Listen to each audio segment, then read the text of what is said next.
Good evening. You're watching AWANI Tonight with me, Farhana Sheikh.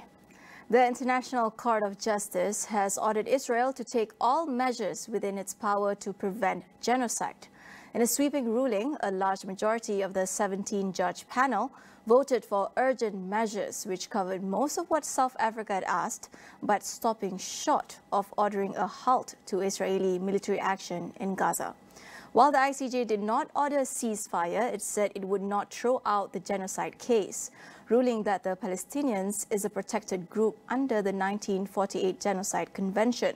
The court also ordered Israel to prevent and punish incitement to genocide in the Strip and must allow humanitarian aid into Gaza. We have Dr. Farid Muhammad Hassan from University Science Islam Malaysia to discuss this. Thank you so much, Doctor. Right, we've heard the ruling just now. So what do you think of the provisional measures outlined in the ruling? Does it provide a path towards de-escalation of the conflict? Right, thank you, Farhana, for the question and for inviting me. I think that all the international community has tried its best to invoke as many possible avenues as possible to bring such conflict before the attention of the whole community of the international nations. And I think that the recent ICJ provisional measures decisions shed some light on what is needed for the conflict. And to answer your question on whether or not such decision would de-escalate such conflict, that would we have to wait until the final decision on the merits of the case by the ICJ. But as far as the provisional measures of the ICJ decision that we have seen a few minutes ago is concerned, I think that that is the most awaited provisional measures decisions by the whole international community. And it should be, I think it should be applauded because we have seen that almost all judges of the ICJ have decided in favor of whatever provisional measures, if not all, but most of them have been decided in favor by the ICJ judges. Right. So we have the ruling, but I think what's more important now is after the ruling, what comes next? Now, we know it's legally binding, but it can be enforced. So what is the next course of action for countries involved, especially for Israel? Right. First of all, I would like to highlight, yes, of course, that the ICJ decision is binding upon parties to the case. So it means that both South Africa and also Israel are bound by whatever decisions decided by the ICJ, including the provisional measures as decided by the ICJ earlier a few minutes ago. But the problem that we want to discuss here on how that all these provisional measures to be enforced, although it is binding, but how all these provisional measures to be enforced. So, first of all, as outlined under the UN Charter, basically under Article 94, which provides that whatever decisions made by the ICJ will be binding upon between parties on the conflict, so which includes Israel and also South Africa. But if such a decision, has not been followed. For example, that Israel, because we have seen that Netanyahu a few days ago has made a remark that it will not be bound and it will not follow whatever decisions to be given by the ICJ. So whether the question to be asked, how would this decision to be enforced by the international community? The UN Charter also provides that if any of the parties to the case, for example, either South Africa or Israel, refuse to comply with whatever decisions decided by the ICJ, then the other party may seek redress before the UN Security Council. So now, as we all know that Israel is has a very close relationship with the United States.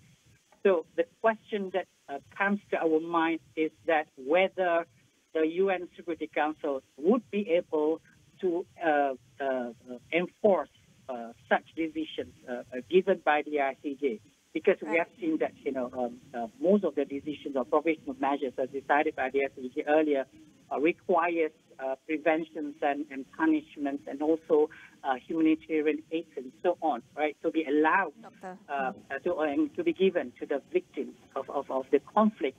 So whether this decision can be enforced in the eyes of international law. So although, all these questions come to our mind that, perhaps that the U.S. would have used its veto power to halt the execution or the enforcement of the ICJ decision. But we also have to bear in mind and look at the last decision or the last provisional measures granted by the ICJ earlier this evening, that a report must be submitted by Israel to the ICJ on the enforcement of whatever provisional measures granted by the ICJ within 1 month's time. Right, so that's definitely the development that we would like to see after this. Unfortunately, we have run out of time, but stay tuned for more on Astro AWANI, because we do have more updates on this ICJ ruling. Thank you so much, Doctor. Right, on to updates in Cameron Highlands. A landslide in Blue Valley, Cameron Highlands, has killed 2 men, while another 3 people are feared buried alive. The 5 victims are confirmed to be Myanmar nationals aged between 25 to 56. Pahang Fire and Rescue Department officials said personnel and machinery were dispatched to the location after receiving a report at 2:51 a.m. on Friday. It was reported that all victims, including a woman, were living in a house that was buried in the landslide. Officials added that the landslide has cut off access to the scene, which is accessible only by 4-wheel drive vehicles. Search and rescue operations is expected to continue tonight until all 5 bodies are recovered. New laws governing salaries and pensions for workers in the public sector will apply to all future political appointments too. Prime Minister Datuk Seri Anwar Ibrahim says, however, the proposed salary and pension schemes will be taken to Parliament for debate and fine-tuning. Anwar, who is also Finance Minister, stressed that whatever salary and pension scheme decided for public sector workers will also apply to all political appointees to government-linked companies or GLCs. On Wednesday, Deputy Prime Minister Datuk Seri Ahmad Zahid Hamidi said newly appointed civil servants will no longer receive pensions under the traditional government scheme. Beginning February 1st, they will instead have to contribute to the Employees Provident Fund (EPF) and the social security organizations in order to get them. Anwar added that the government will look into how the proposed new salary and pension schemes will affect future heads of government, including the state governments and ministers. Ahmad Zulkarnain has been appointed the new CEO of the Employees Provident Fund (EPF).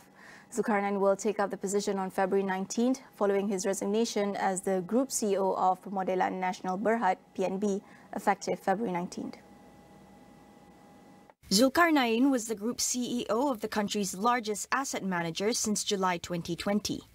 He now takes over as EPF CEO from Datuk Seri Amir Hamzah Azizan, who was appointed as second finance minister in a cabinet reshuffle in December 2023. Zulkarnain, who holds an economics degree from Harvard University, had also served as the CEO of Dana Jamin Nasional Berhad and Deputy Managing Director of Khazanah Nasional Berhad. EPF Chairman Tan Sri Ahmad Badri Zahir said with Zulkarnain's extensive corporate experience, the board is looking forward to his dynamic and focused leadership to drive EPF to greater heights. The cause of the damage from the earthquake. My apologies, we'll go for a quick break. Stay tuned for more.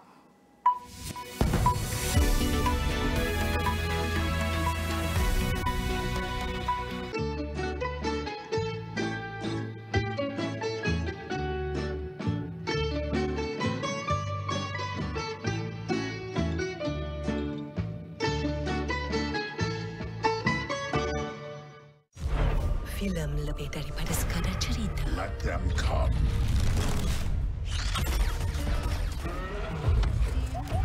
Ia menghubungkan kita.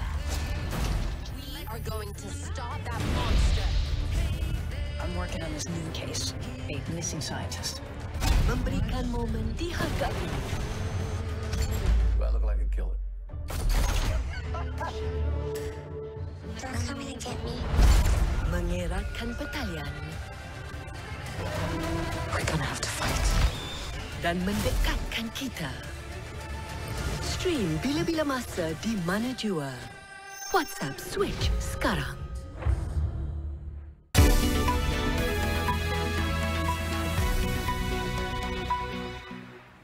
Welcome back. Onto the international front. The cost of the damage from the earthquake in central Japan on New Year's Day could reach $17.6 billion. The magnitude 7.5 earthquake and its aftershocks killed at least 236 people and devastated parts of the Ishikawa prefecture.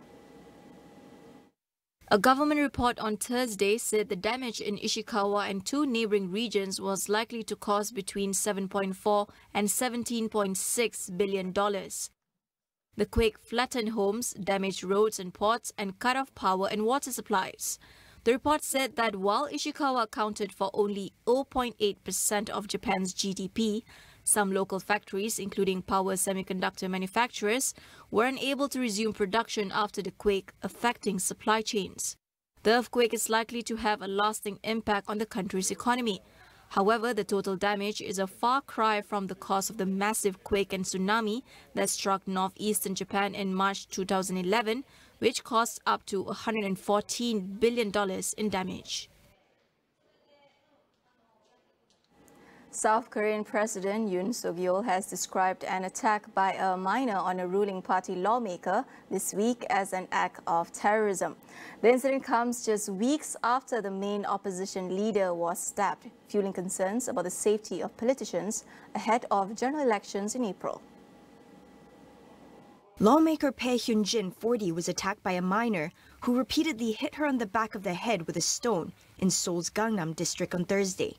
Although the injury was not life-threatening, she was hospitalized and received stitches for a 1-centimeter laceration. Responding to the incident, Yoon said that terrorism against politicians who are representatives of the people is no different from terrorism against the people. The incident comes less than a month after opposition party leader Lee Jae-myung was stabbed in the neck while speaking to reporters in the port city of Busan on January 2nd. The latest attack has sparked fears of a chain reaction of similar crimes as South Korea prepares for a crucial general election on 10th April. That is all we have for you on AWANI Tonight. I am Farhana Sheikh. Thank you for watching.